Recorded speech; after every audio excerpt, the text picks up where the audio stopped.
I used Gmail for years, and honestly, I never had a major problem with it. It was fast, search worked incredibly well, it connected to everything, and Google had basically built my entire digital life around it. But eventually, I started asking myself a simple question. Do I really want my personal email sitting inside one of the world's biggest advertising and data ecosystems? That question eventually led me to Proton Mail, and after using it, I realized something interesting. Proton Mail isn't simply Gmail, but more private. There are some things Proton does remarkably well. There are also things Gmail is still better at. And there's one limitation I didn't fully appreciate before switching that could actually be a deal breaker for some people. So in this video, I'm going to show you what changed after moving from Gmail to Proton Mail, what I think is genuinely better, what isn't, and whether I think Proton is actually worth paying for. And if you decide you want to try it yourself, I've put the latest Proton offers and plans in the description. Links in description. Let's get into it. Why I left Gmail. Gmail is still an excellent email service. If you want convenience, integration, powerful search, AI features, and seamless connections to Google's ecosystem, Gmail is extremely difficult to beat. So why leave? For me, it wasn't because Gmail suddenly became unusable. It was the feeling that my inbox had become part of a much bigger ecosystem than I wanted. Your email contains an incredible amount of information about you, who you communicate with, what services you use, what you buy, what newsletters you read, what companies you interact with, and even when that data isn't being used to literally have someone sit there and read your emails, I personally became increasingly uncomfortable with the idea of my inbox being part of a massive data ecosystem. I wanted something different. I wanted an email provider where privacy was part of the product itself. That's where Proton Mail caught my attention. What Proton actually does differently. Proton's entire philosophy is built around privacy. And that isn't just marketing language. Proton Mail uses encryption to protect your messages, and messages between Proton Mail users can benefit from end-to-end encryption. Your stored emails are also protected using zero-access encryption in Proton's system, meaning Proton says it isn't able to simply read the contents of those encrypted messages. But there's an important detail here, and I think it's something every Proton Mail review should explain. Email encryption has limits. If you're emailing another Proton Mail user, you can get the strongest privacy protections within the Proton ecosystem. But if you send a normal email to a Gmail or Outlook address, you're still dealing with the broader limitations of traditional email. That's not really Proton's fault. That's simply how email works. Proton does give you another option for sensitive messages, password-protected emails that allow non-Proton users to access the message through a secure link.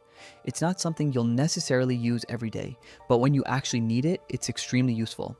And this is what I like about Proton's approach. Privacy isn't something you have to think about constantly. It's built into the service. But is Proton Mail actually nice to use? This was probably my biggest concern before switching, because privacy is great, but if the app is annoying to use, you're eventually going to go back to Gmail. Fortunately, Proton Mail feels surprisingly familiar.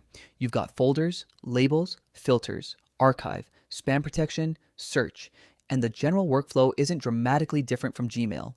If you've used Gmail before, you aren't going to open Proton Mail and wonder what you're looking at. But there is one noticeable difference. Proton feels quieter. Gmail has increasingly leaned into smart features, AI, suggestions, automatic organization, and integrations. That's useful, but sometimes I don't want my email client trying to do everything for me. I just want to open my inbox, read my messages, respond, and close it. And Proton feels much more focused on exactly that. For me, that's actually one of its biggest advantages. It's not necessarily that Proton has more features, it's that it feels like less is happening around the features I actually need. Switching from Gmail is easier than you'd think now. Let's say you've watched this far and you're thinking, okay, but I've had Gmail for 10 years. I'm not manually moving thousands of emails. Fortunately, you don't have to. Proton has a migration tool called Easy Switch that can help move data from another email provider into Proton. So you can start transitioning without immediately abandoning your existing inbox, and that's important. Because one of the biggest reasons people don't switch services isn't that they're happy with the old service, it's that switching is annoying. The easier you make the transition, the more likely people are actually going to do it. Now, here's the catch.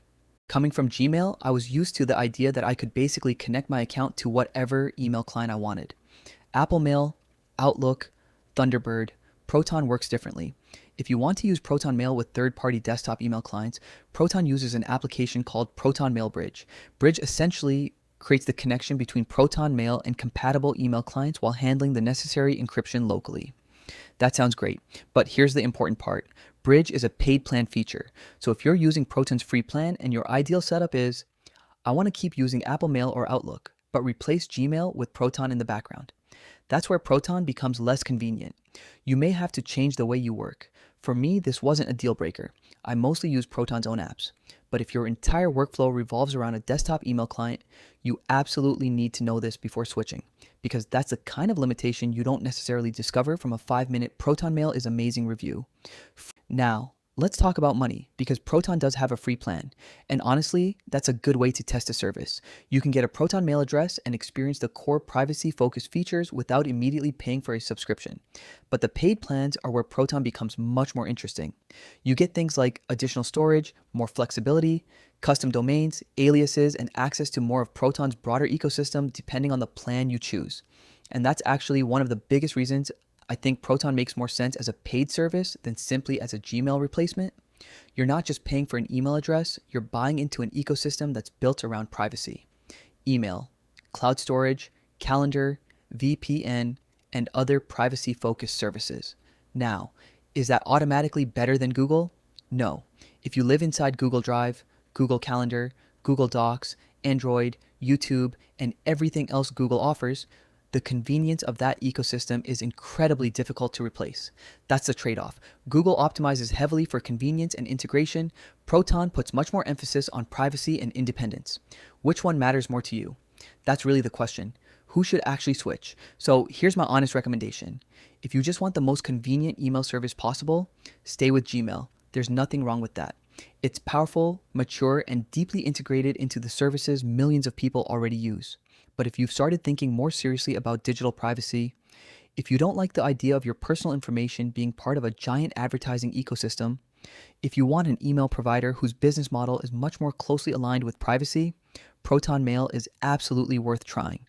And I wouldn't necessarily tell you to move your entire digital life on day one. Start with the free plan. Use it alongside Gmail. Move a few newsletters over. Try it on your phone. Use the web app. See how it fits into your workflow. And if you like it, that's when I consider upgrading. I've put the latest Proton plans and offers in the description. My final verdict. After switching, the biggest thing I noticed wasn't some incredible feature that Gmail doesn't have. It was the feeling of having an inbox that was simply less connected to everything else. Less noise, less pressure to use an entire ecosystem, and more importantly, a service where privacy isn't an afterthought. But Proton isn't perfect. The desktop client limitation can matter. The Google ecosystem is still far more convenient for many people, and if you love Gmail's AI-powered features, Proton may feel deliberately limited by comparison. So I wouldn't say everyone should switch from Gmail to Proton Mail. I'd say something much more useful. If privacy is becoming more important to you than convenience, Proton Mail is one of the first alternatives I'd seriously consider. And you don't have to take my word for it. Try the free plan. See how it feels. If it fits your workflow, then consider upgrading. You'll find the current Proton offers linked below. And if you're currently using Gmail, I'm curious, what's the one thing that would actually make you switch? Privacy, less tracking, better organization, or are you simply too invested in Google's ecosystem? Let me know in the comments. Thanks for watching, and I'll see you in the next one.